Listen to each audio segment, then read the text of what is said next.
Hi everyone, welcome back to the channel. If you're in the market for a new car, especially an electric car, this video might be quite helpful for you. I understand there's a lot of confusion going around Tesla reducing the price, and is it worth buying a Tesla or electric cars in 2024? What's happening around with the prices? And we're diving into top 5 reasons why you should consider buying an electric car in 2024, especially if you live in Australia. Sit back, relax, and let's get started.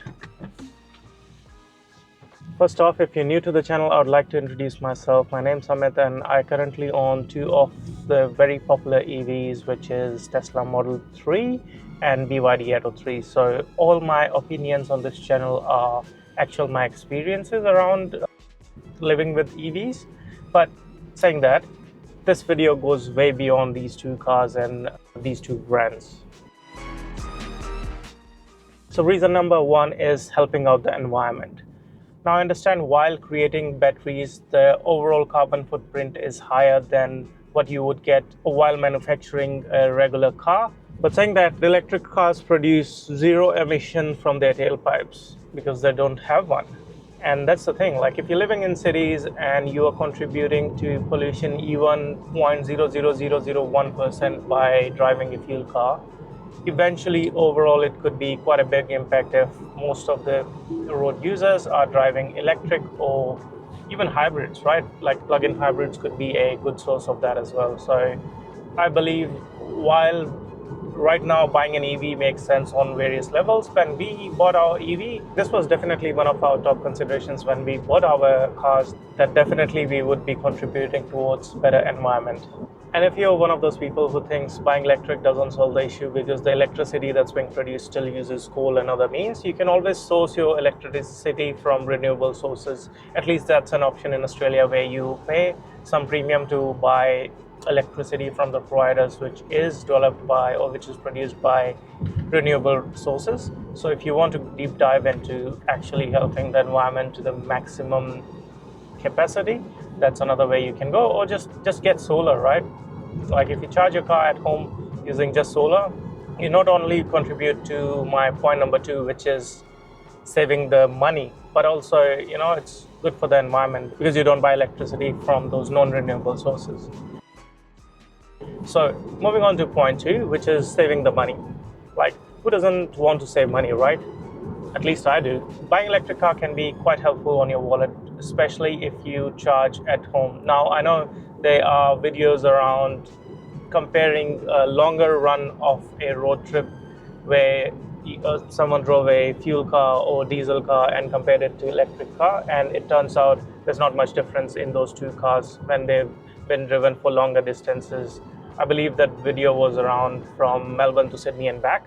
But think about it, what's the practical implication of it? Like throughout the year, even if you drive once or twice on those longer trips, right? And you have your EV for rest of the year where you've been charging at home or at a cheaper rate than superchargers, because I believe supercharger pricing is not the best representation of what you can get when you're trying to save money, right?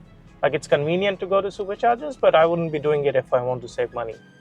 Best is get a solar or get a type 2 cable. If you have any free charger available near you, that could be a great saving. And I've saved around $3,000 just last year just by driving my Tesla and charging at home. And I didn't even have solar back then. And if you have an option to charge at home, let's not forget about all the time that you save going to a fuel station, getting your cars filled, right?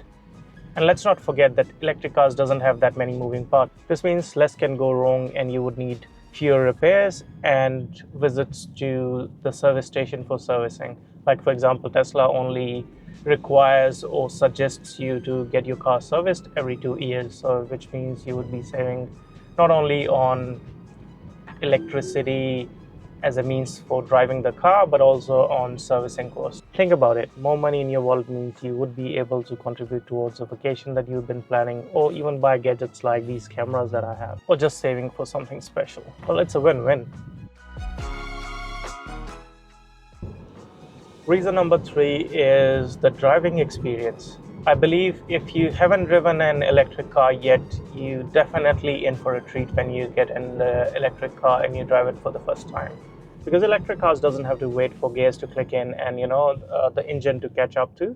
The instant torque is something which is quite a nice treat when you, especially merging lanes, and it's quite practical as well. It's not just for fun, but I believe it's one of those things which, once you get used to, it's very hard to go back to a normal car and the power it provides.